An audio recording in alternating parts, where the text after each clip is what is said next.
За ажлын хэсгийн дарга сайн ажилласан Тэмүүлэн гишүүн ажлын хэсэг.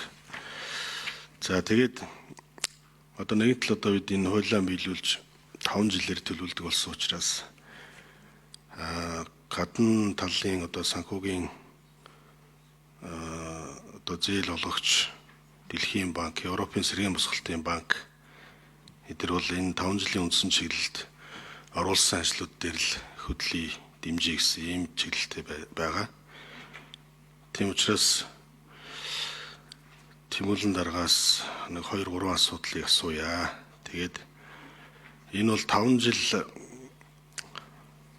одоо алдах юм бол маш их хугацаа алдна. Тэгэхээр одоо жишээ нь Монгол улсын импортын одоо 70-80% нь явдаг зам байгаа. Өшигтийн үнди, чойр, сайн шанд замын үд гэсэн зам байгаа.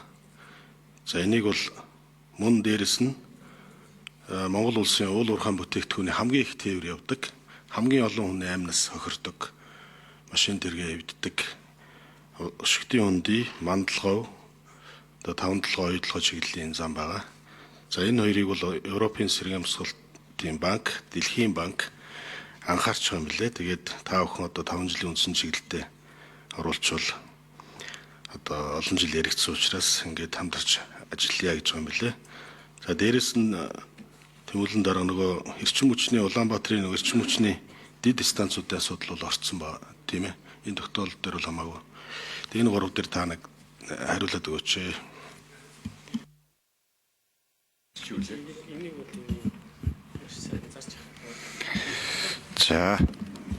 За үндсэн чиглэлтэй холбоотойгоор бид нар бас өнгөрсөн 7 хоногт үндсэн чиглэлийг батлахдаа яг гол хуульд нийцүүлж, хуулийн шаардлага хангасан, за төсөв санхүүжилтийн их усрууд нь тодорхойлогдсон, техник эдийн засгийн үндэслэл хийгдсэн энэ төслүүдийг бол дэмжиж, за ингээд тодорхой хуулийн шаардлага хангаагүй ч гэдэг юм уу энэ одоо хөрөнгө оруулалтын асуудалд бол хасаад ингээд явсан байгаа.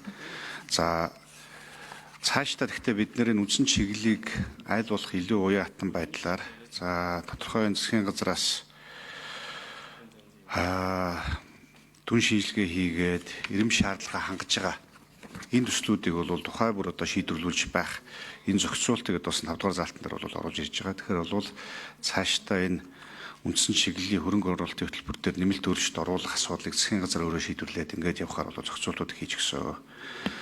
За мөн дээрээс нь ер нь бид бүхний хувьд бас нэг энэ хөрөнгө оруулалтуудыг хийхдээ тодорхой эрэм дараатай байх ёстой. Тухайн цаг үеийнхээ эдийн засгийн нөхцөл байдлыг бас бодитоор мэдэрдэг байх ёстой.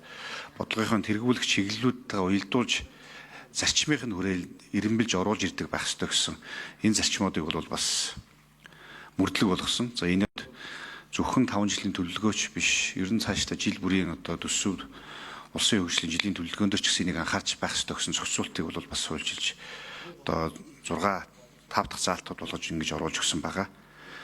За энэ маань өөрөө бас нэг талдаа ер нь бид нар бодитоор одоо эрх ашигын ирэмбэр асуудалд хандаж бодит нөхцөл байдал дээр дүн шинжилгээ хийж асуудлаа шийддэг байх энэ шаардлагыг л бас том зургаар бол тавьж байгаа.